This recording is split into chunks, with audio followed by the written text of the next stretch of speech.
Rusted iron padlocks were the only thing standing between a financially ruined nurse and a 40-year-old secret.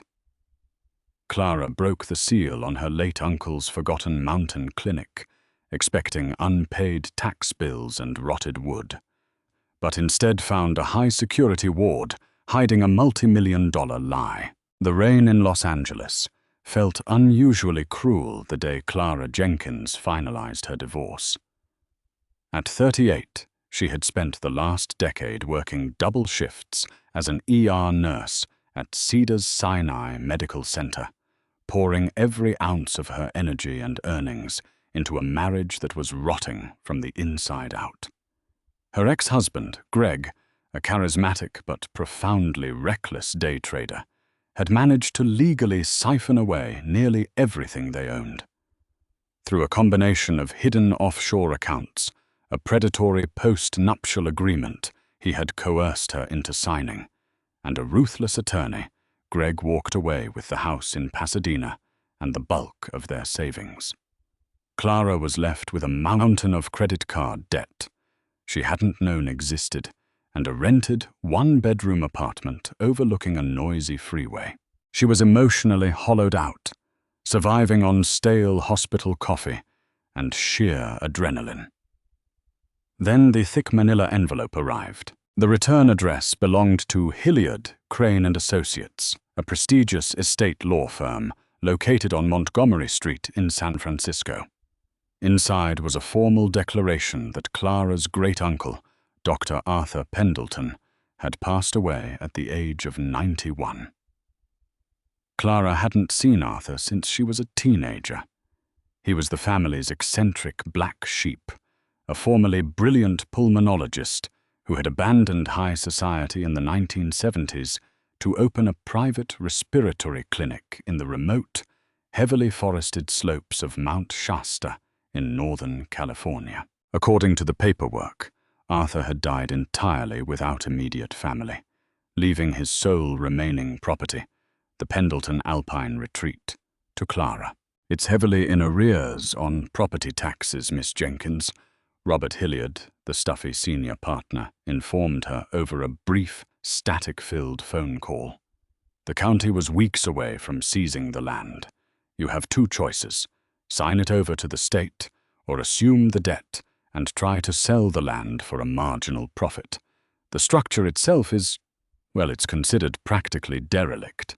But Clara, desperate and possessing absolutely nothing left to lose, saw a lifeline. Even if the land sold for a fraction of its former worth, it could wipe out the debt Greg had strapped to her name.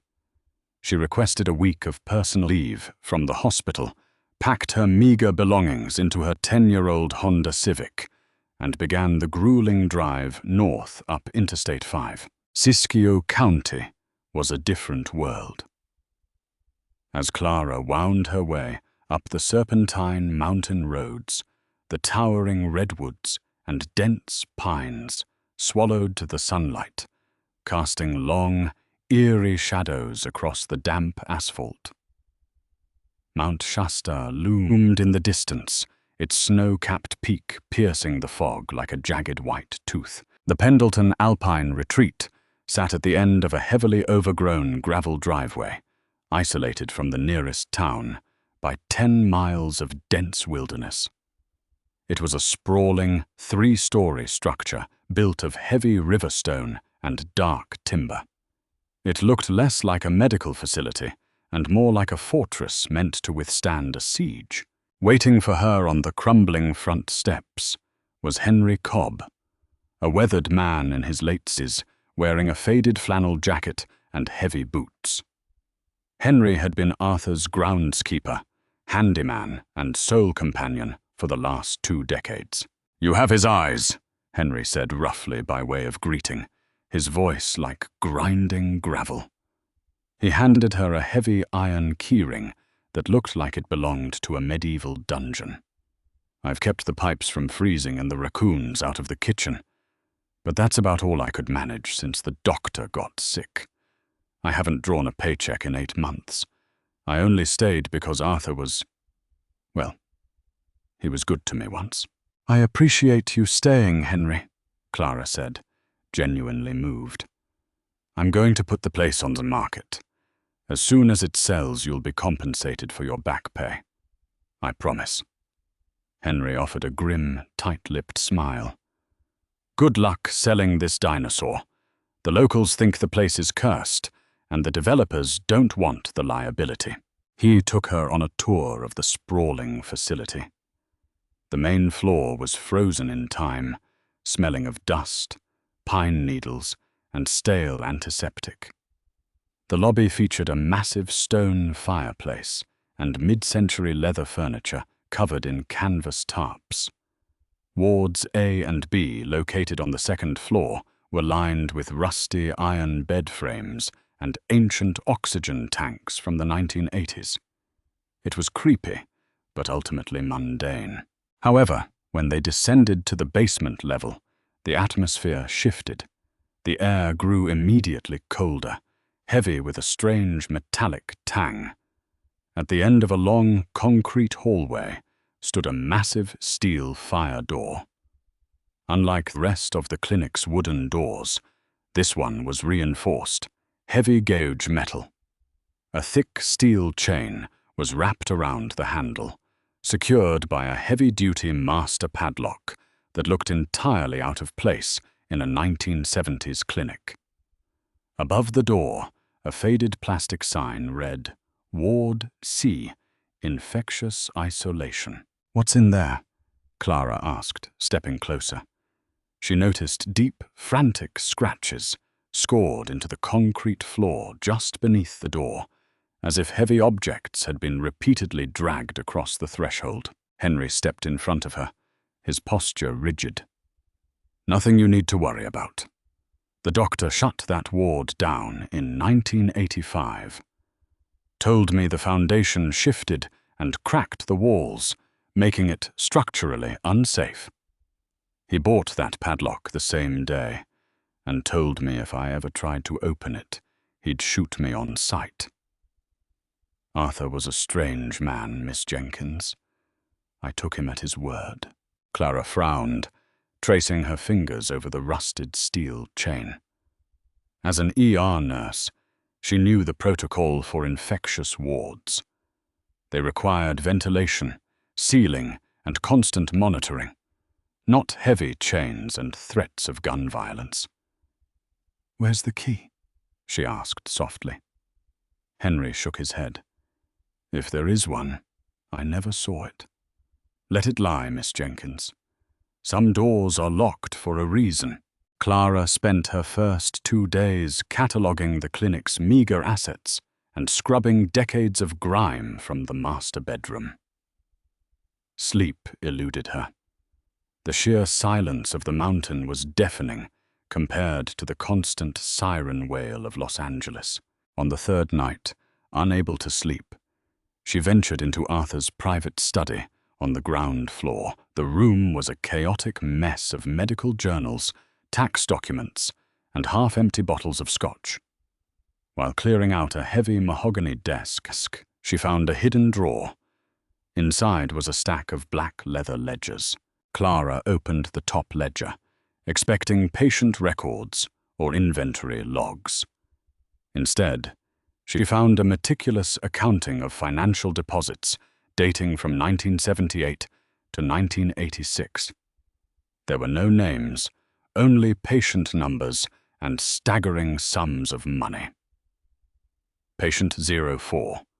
Crocker National Bank transfer, $150,000. Patient 09.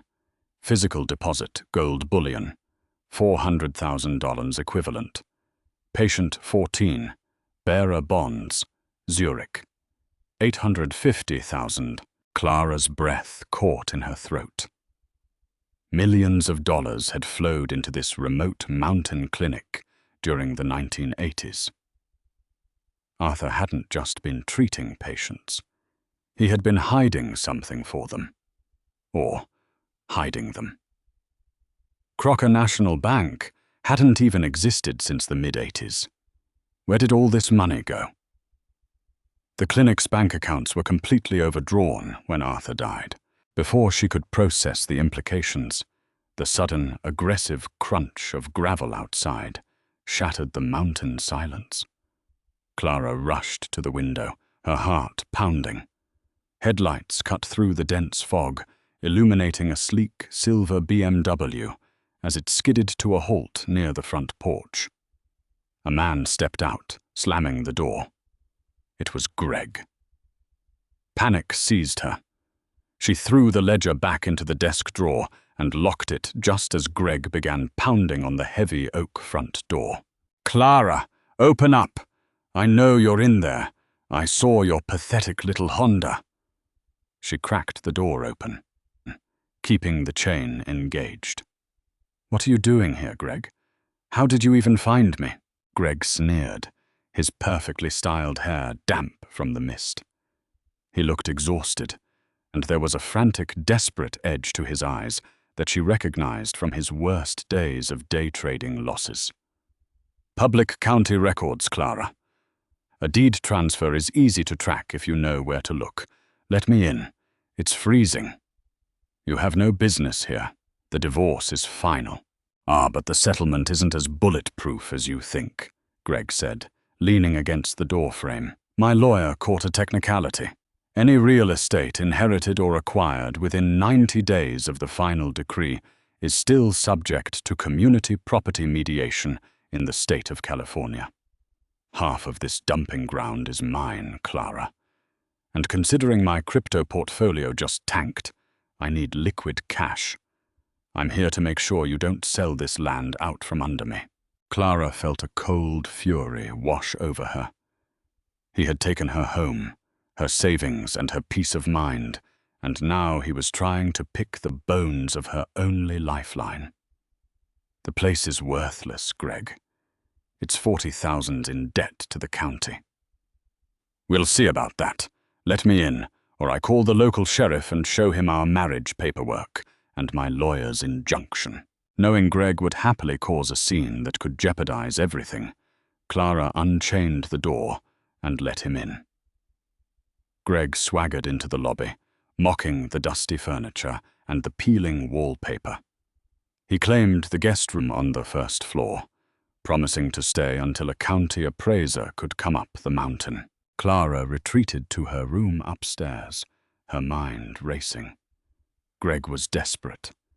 If he found out about the ledgers, or if he suspected there was any hidden wealth in this clinic, he would tear the place apart with his bare hands. She had to figure out what Arthur had been hiding, and she had to do it tonight, before Greg started snooping. At 200 a.m., the clinic was dead quiet, save for the rhythmic snoring coming from Greg's room. Clara slipped into a thick sweater, grabbed an industrial flashlight, and crept out to the maintenance shed in the back. Henry had left a heavy-duty pair of bolt cutters hanging on a pegboard. They weighed nearly 15 pounds, the iron handles cold and unforgiving in her grip. She moved silently back into the clinic, bypassing the creaky wooden stairs and taking the concrete service stairwell down to the basement. The air grew frigid. Clara stood before the heavy steel door of Ward C, her flashlight beam cutting through the gloom. The massive padlock looked impenetrable, but she noticed the steel chain holding it was heavily rusted from decades of damp basement air. Clara wedged the jaws of the bolt cutters around a heavily oxidized link in the chain. She braced her foot against the wall, threw her entire body weight onto the handles, and squeezed. Her muscles screamed in protest. For a terrifying second, nothing happened. Then, with a sharp, echoing crack that sounded like a gunshot in the confined hallway, the metal gave way. Clara froze, holding her breath, waiting for Greg's footsteps. A minute passed. Nothing but silence. She unwrapped the heavy chain, letting it slide to the concrete floor with a dull thud.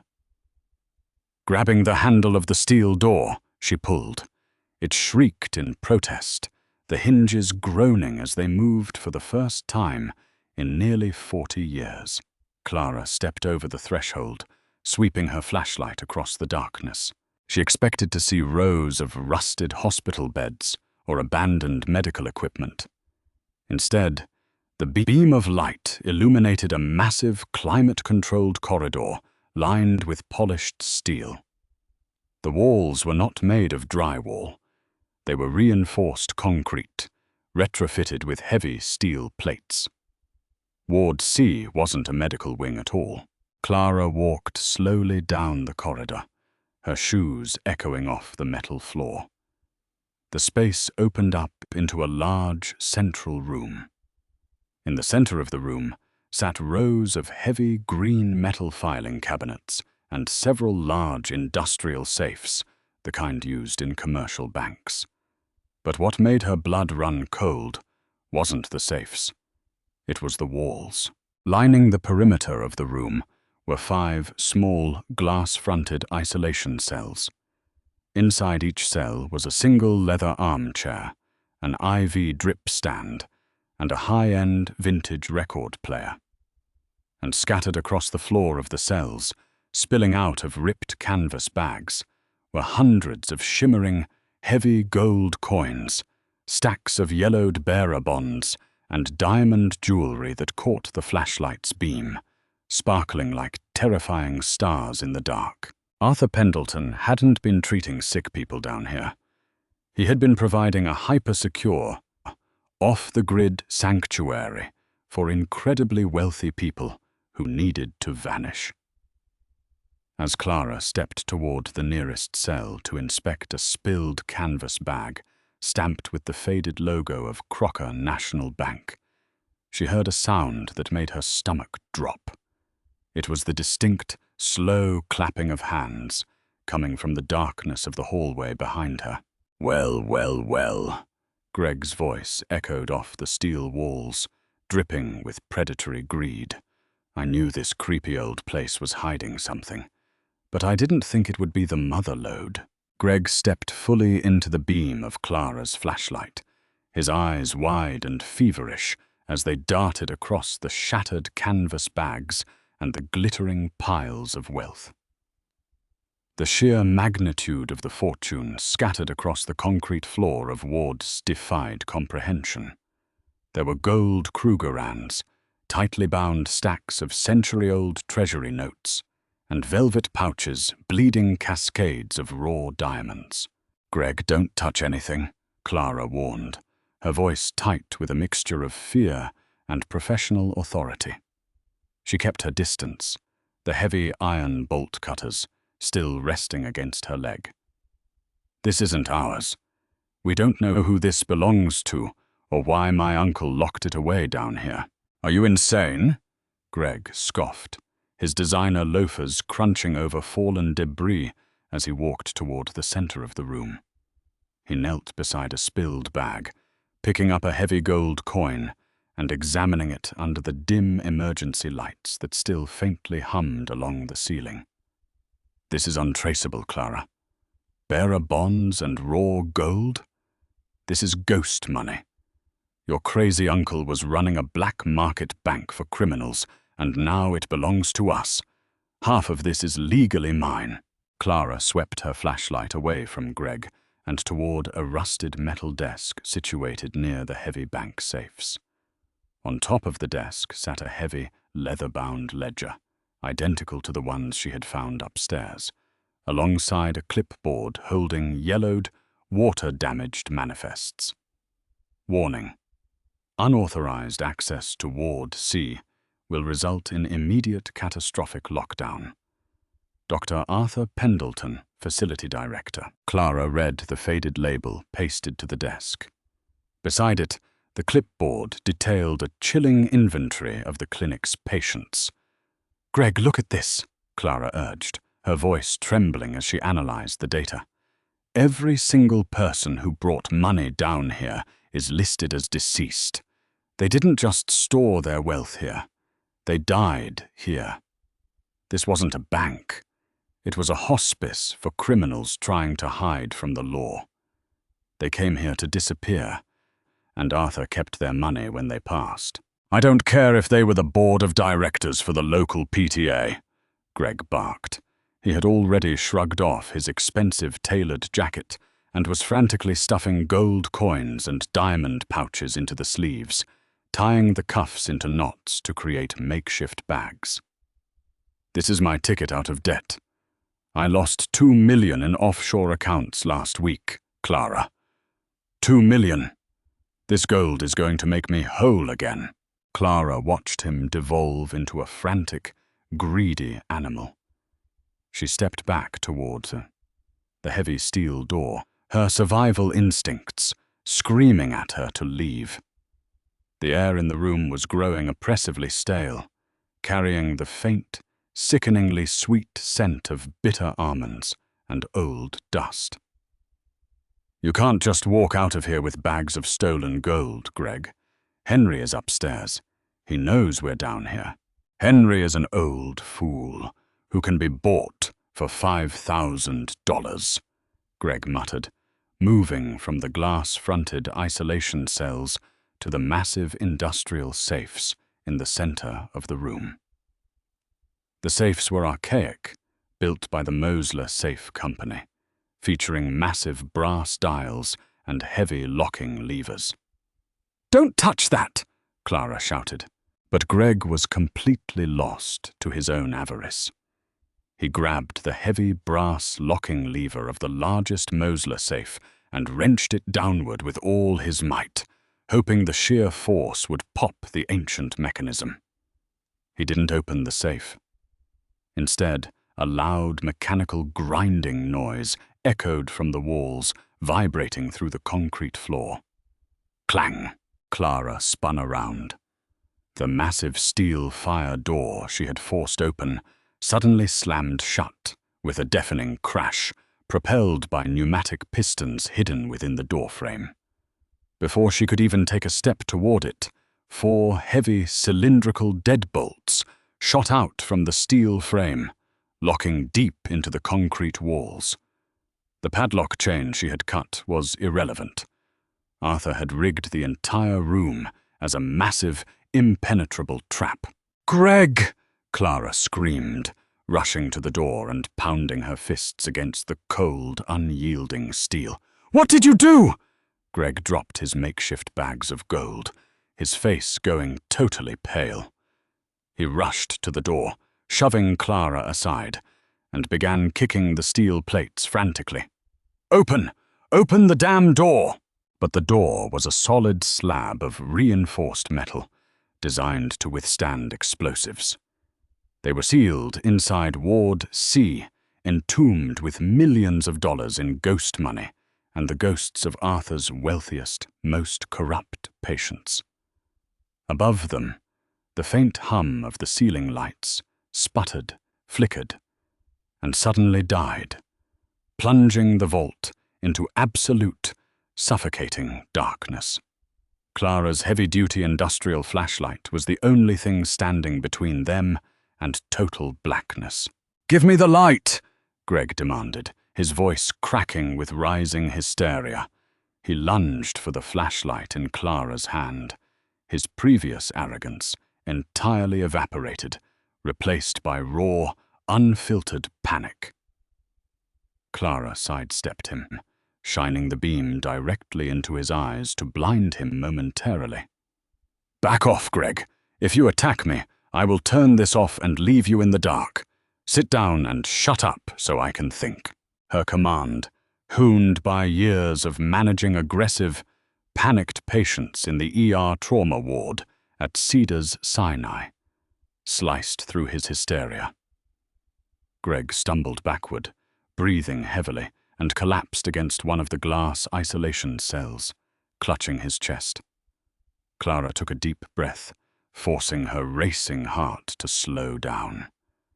Panic meant hyperventilation. Hyperventilation meant consuming oxygen faster. In a sealed subterranean vault, oxygen was their most critical and finite resource. She swept the beam of the flashlight across the ceiling. There were no visible air vents, which made sense for an infectious isolation ward designed in the 1970s. Everything would have been filtered through a centralized, negative pressure scrubber system. But Arthur had locked this room down over 40 years ago. The scrubbers were dead. She moved back to the metal desk and the clipboard. Think like a doctor. Think like a facility manager. Arthur wouldn't build a vault without an emergency manual override in case he accidentally trapped himself inside. Clara began ripping open the drawers of the rusted desk. Inside the bottom drawer, hidden beneath a stack of blank death certificates, she found a heavy, rolled-up set of architectural blueprints stamped by a San Francisco engineering firm. She spread the blueprints across the desk, tracing the white lines with trembling fingers. The vault was a retrofitted bomb shelter. The main door was the primary entrance, but according to the schematics, there was a secondary ventilation shaft designed for emergency purge protocols. It was located behind the third isolation cell. "Get up," Clara ordered Greg, pointing the flashlight toward the back wall. "There's an emergency exhaust hatch behind that cell. We have to move the furniture and pry off the wall panel." Greg scrambled to his feet, a renewed glimmer of hope in his eyes. However, as he moved, he stopped to scoop up the jacket sleeves filled with raw diamonds and gold coins. "Leave it, Greg," Clara said firmly. "The exhaust shaft is 24 inches wide. You have to crawl straight up for 15 feet. You cannot carry 50 pounds of metal." "I'm not leaving it," Greg snarled, clutching the heavy bundles to his chest. "I earned this. You owe me this for dragging me through that nightmare of a marriage." Clara stared at him, a profound sense of clarity washing over her. She realized in that dark, suffocating room that she didn't just want a divorce from Greg. She needed to amputate him from her life entirely. He was a disease, a parasitic infection that would drag her down into the dark forever if she let him. "Suit yourself," she said coldly. She marched to the third isolation cell. The glass was thick, but Clara picked up the heavy bolt cutters she had dropped earlier and swung them like a baseball bat.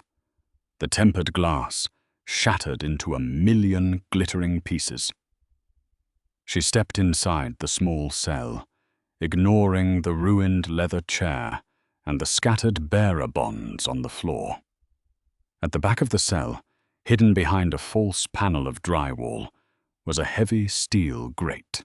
Clara wedged the tip of the bolt cutters behind the grate and heaved. Screws stripped out of 40-year-old wood, and the heavy metal cover clattered to the ground. Behind it was a narrow, vertical shaft lined with rusty iron rungs. A faint, freezing draft of fresh mountain air drifted down from above. "I found it," Clara called out. "I'm going up." She squeezed her shoulders into the tight, claustrophobic space and began the agonizing climb. The rust from the rungs flaked into her eyes, and the darkness above was terrifying. Below her, Greg grunted as he tried to follow. He had shoved his heavy bundles of stolen treasure ahead of him, trying to push them up the shaft. "Clara, wait! It's stuck! The bags are wedged against the rungs!" Greg's voice echoed up the metal tube, echoing with raw desperation. "Help me pull them up!" Clara paused, looking down. The beam of her flashlight illuminated Greg, his face red and contorted, desperately trying to yank the heavy, knot-tied sleeves of gold free from where they had wedged tight between the iron ladder and the concrete wall. He was completely blocking his own path, trapped by his own insurmountable greed. "Let go of the gold, Greg," Clara yelled down. "Drop it, or you're going to suffocate down there." "No, it's mine!" he screamed, yanking violently at the bags. Clara shook her head. She had spent a decade trying to save a man who actively wanted to drown. She wasn't going to do it anymore. She turned off her flashlight, plunging the shaft into darkness, and continued to climb toward the faint square of grey moonlight above her. 10 minutes later, Clara pushed open the rusted exterior grate and dragged herself out into the freezing, rain-slicked mud behind the clinic. The cold mountain air tasted like pure salvation. She stumbled around to the front of the clinic, where Henry was waiting on the porch, a loaded shotgun resting casually in his arms. He looked at Clara, then at the open basement door, and gave a slow, knowing nod. "Told you some doors stay locked for a reason, Miss Jenkins," Henry rumbled softly. "Call the county sheriff, Henry," Clara said, her voice steady and resolute as she wiped mud and rust from her face. "And then call the Federal Bureau of Investigation. We have a lot of stolen federal property in the basement." The aftermath was a media spectacle that dominated national headlines for months. The Internal Revenue Service, the FBI, and investigators from the California State Attorney's Office swarmed the Pendleton Alpine retreat. When authorities finally breached the heavy doors of Ward C, they found Greg alive, but utterly broken. He had spent 3 days trapped in the dark, weeping over bags of gold he couldn't spend, surrounded by the skeletons of Arthur's criminal empire. The federal government confiscated the entirety of the stolen wealth, totaling nearly $42 million in recovered assets from defunct entities like Crocker National Bank and unregistered shell companies. However, because Clara had acted as a whistleblower and fully cooperated with the federal investigation, citing the IRS Whistleblower Office protocols, she was awarded a massive tax-free finder's fee amounting to 15% of the recovered assets. Clara paid off the county tax debts, legally dissolving her ties to the mountain clinic. She paid Henry a handsome severance package, ensuring the old groundskeeper could retire comfortably on the Oregon coast. She returned to Los Angeles not as a ruined, indebted nurse, but as an incredibly wealthy, independent woman. Greg, facing federal charges for attempting to steal evidence in an active federal investigation, disappeared into the penal system. Clara Jenkins had finally cured the sickness in her life, leaving the shadows of the mountain and her past far behind her. Did Clara make the right choice leaving Greg behind, or would you have tried to save him? The Forgotten Mountain Clinic held $1 million secret, but the real cost was human greed. If you loved this dramatic true crime-inspired story and want more thrilling mysteries, hidden treasures, and shocking real-life plot twists, make sure to hit that like button, subscribe to the channel, and share this video with all your friends. Ring the bell to catch every single new update.